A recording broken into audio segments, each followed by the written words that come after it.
2050 నాటికి అంటే ఇంకొక 25 సంవత్సరాల్లో ఈ భూమి మీద మెజారిటీ ప్రజలు ఉన్నారంటే అది ముస్లిం ప్రజలే ఉంటారు. యూరోప్ లాంటి చాలా దేశాల్లో ముస్లిం ప్రజలు 30-40% సడన్ గా పెరిగిపోయారు. మైనారిటీ లెవెల్ నుండి మెజారిటీ లెవెల్ కి పెరిగిపోయి ఆ దేశం ఒక చట్టాన్ని మార్చే లెవెల్ కి ఎదిగిపోయారు. అప్పుడు బ్రిటిష్ వాళ్ళు వ్యాపారం అనే పేరుతో చాలా దేశాన్ని ఆక్రమించి అలా పరిపాలించేవారు. ఇప్పుడు అదే దేశానికి మేము సరినాదులం తిండి లేదు గింజి లేదంటూ ఆ దేశానికి సముద్ర మార్గంలో దొంగతనంగా చొరబడి ఆ దేశంలో ఉన్న మసీదుల్లో ఉంటూ ఆ దేశం మాదే అన్నట్టుగా అక్కడే రోడ్ల మీద నమాజులు చేయడం, అక్కడే రోడ్ల మీద వండుకొని తినేయడం, అక్కడే రోడ్ల మీద అక్కడ ఉన్న స్థానిక మహిళలు మీరు స్కర్ట్లు వేసుకుంటున్నారంటూ, లేదు మీరు గుర్కా వేసుకోవాలని గొడవలు చేయడం, ఇక్కడ షరియా చట్టాలు తేవాలని పోరాటం చేయడం, ఇదంతా పక్కా ప్లాన్ ప్రకారం జరుగుతుందంటున్నారు చాలా మంది. ఈ ముస్లిం దేశాలపైన యుద్ధాలు జరిగిన ప్రతిసారి కూడా ఈ ముస్లిం దేశంలో ఉన్నటువంటి ప్రజలు మేము రెఫ్యూజర్స్ అంటూ చాలా డెవలప్ అయిన దేశాలకి దొంగతనంగా వచ్చేయడం, వాళ్ళని ఏమన్నా అంటే ప్రపంచవ్యాప్తంగా హ్యూమన్ రైట్స్ అంటాం, ఎక్కడో పాలిస్తీనా ఇజ్రాయెల్ జరుగుతున్న గొడవకి ఇక్కడ ఇండియాలో ర్యాలీ చేయడం, ఇలా ఎందుకు వచ్చింది గొడవలు అంటూ వాళ్ళ నా దేశంలో రెఫ్యూజర్ గా గుర్తించడం, ఆ తర్వాత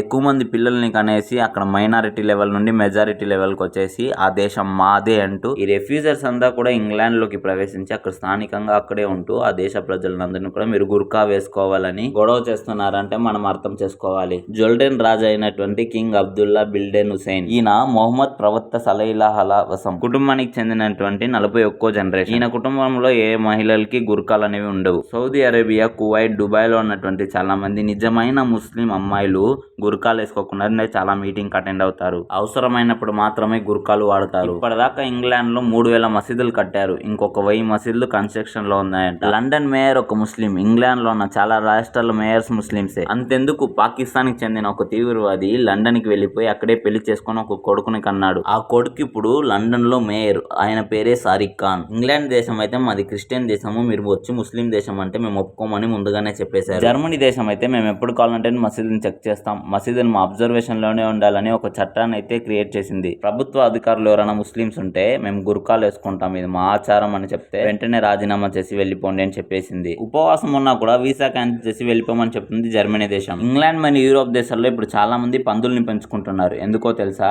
అక్కడ ప్రజలు ఏమైనా ఖాళీగా ఉంటే అక్కడికి వచ్చేసి వాళ్ళు గుర్రాలు చంపడం, వీళ్ళు ముస్లిం గా మారిపోమని ప్రెజర్ చేయడం, గుర్కా వేసుకోకపోతే నువ్వు నరకానికి వెళ్తావు అని చెప్పడం, ఇలా చేయడం వల్ల చాలా మంది ఇంగ్లాండ్ మరియు యూరోప్ దేశంలో ఉన్నటువంటి ప్రజలు పందు పిల్లల్ని పెంచుకుంటున్నారు. ఇలా చేయడం వల్ల అక్కడ ఉన్నటువంటి ముస్లిం దగ్గరకు రావడం లేదంట. అందువల్ల చాలా మనశాంతిగా ఉందని చెప్తున్నారు అక్కడ ఉన్నటువంటి ప్రజలు. ఎందుకంటే పందిని చూస్తే పారిపోమని ఖురాన్ లో ఉంది కదా, అందుకే వాళ్ళ దగ్గర రావడం లేదు. ఇక్కడ ముస్లిం ప్రజలు కావాలనే జనాభాని పెంచుతున్నారా, లేదా స్వర్గంలో వచ్చే అల్లా 72 కదలికల కోసం చేస్తున్నారా? దీనిపై మీ ఒపీనియన్ ఏంటో కింద కామెంట్ రూపంలో తెలియజేయండి. ఇలాంటి మరిన్ని ఇన్ఫర్మేషన్ కోసం మన ఛానల్ ని సబ్స్క్రైబ్ చేసి బెల్ ఐకాన్ ప్రెస్ చేసి పెట్టుకోండి.